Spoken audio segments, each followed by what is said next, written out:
Hey everybody, today we are in Kaiping, Guangdong. This is a smaller village in Guangdong. It's between Zhongshan and Yangzhou, and it's famous for the Kaiping Towers. Once we get inside, I'll give you guys a show and tell you more about them. Okay, so we're in the park for the Kaiping Towers. Walking on the boardwalk right now, and that place I just showed you guys, that's another area in this village.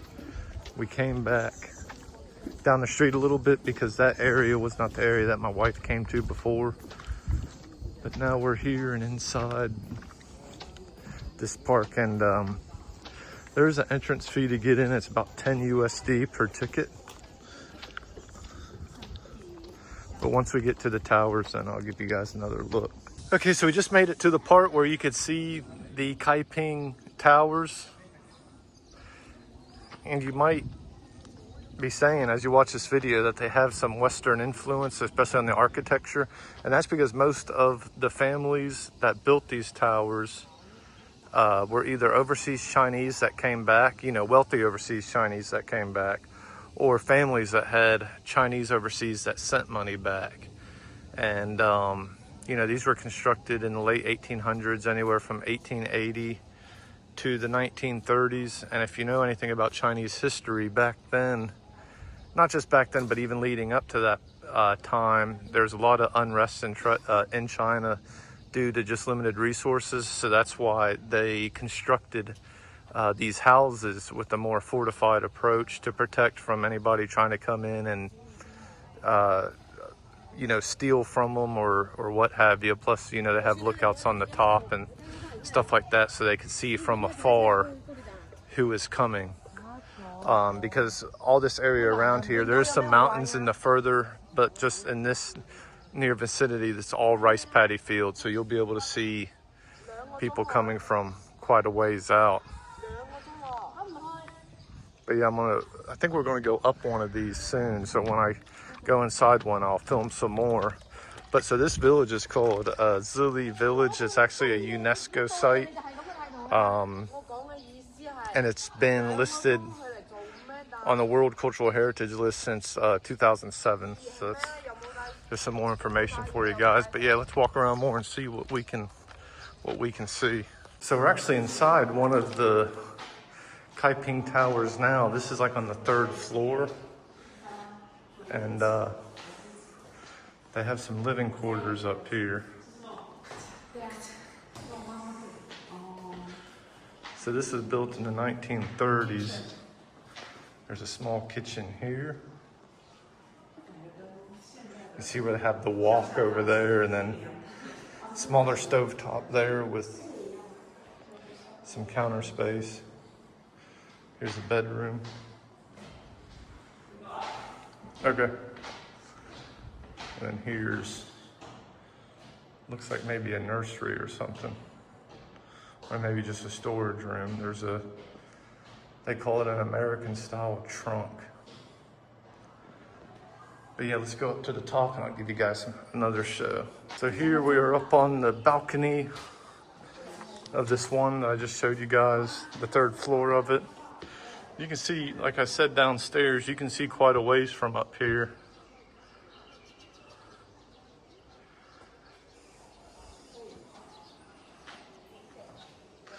Just showing you guys a quick look around. And there's also a rooftop area that they have roped off, but you can go there. So this is the top floor just inside from the balcony where I just showed you guys, and they have a little family shrine here. And then also, just like the 3rd floor, there's a kitchen.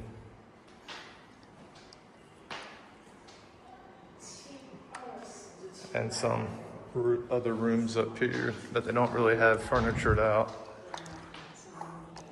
Looks like these are just event rooms, maybe. If they bring a school field trip here, they can sit them in there and talk about stuff.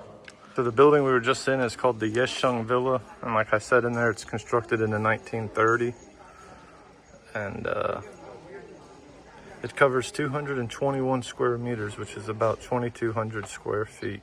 So the next house we're going in is called the Mingsha Lo. It was built in 1925.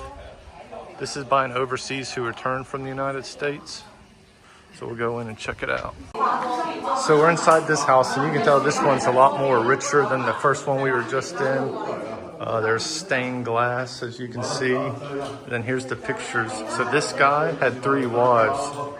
So it's him and then the 3 wives that are in the picture. Let's go upstairs and see what else is in the house. So this is on the 2nd floor. Kind of similar to the other layout. There's a kitchen here, and then the bedrooms here. And then this one has more like family photos that shows the different families and the children that each of his wives had. Then inside here's like a kind of like a room that has more of those American style trunks, they call them.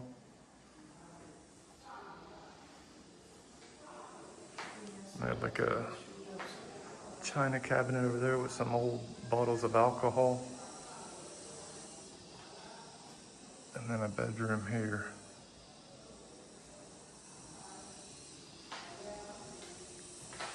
So on the top living quarter floor here, I think this is the top. This is where the man himself lived, Mr. Feng Ren. And there's a kitchen just like all the other layouts. This looked like to be his office. And he had sitting quarters. Then this looks like just to be a little fun room he had. It looks like old school dominoes there with the bird cage. Then he had a gramophone here. Old school baby seat. Then this is his room. Bunch of wardrobes. Old school trunks and bags.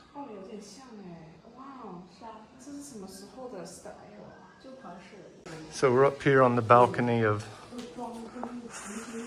this building, and you can see how it's bigger and different than the last building we were in. There's the family shrine in there, and this one we can go up to the roof, so we'll do that in a little bit.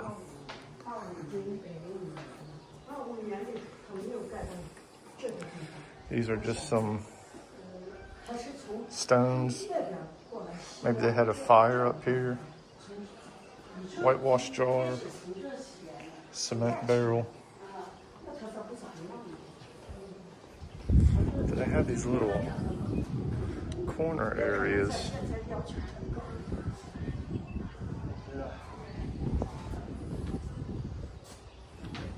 So now we're up here on the roof.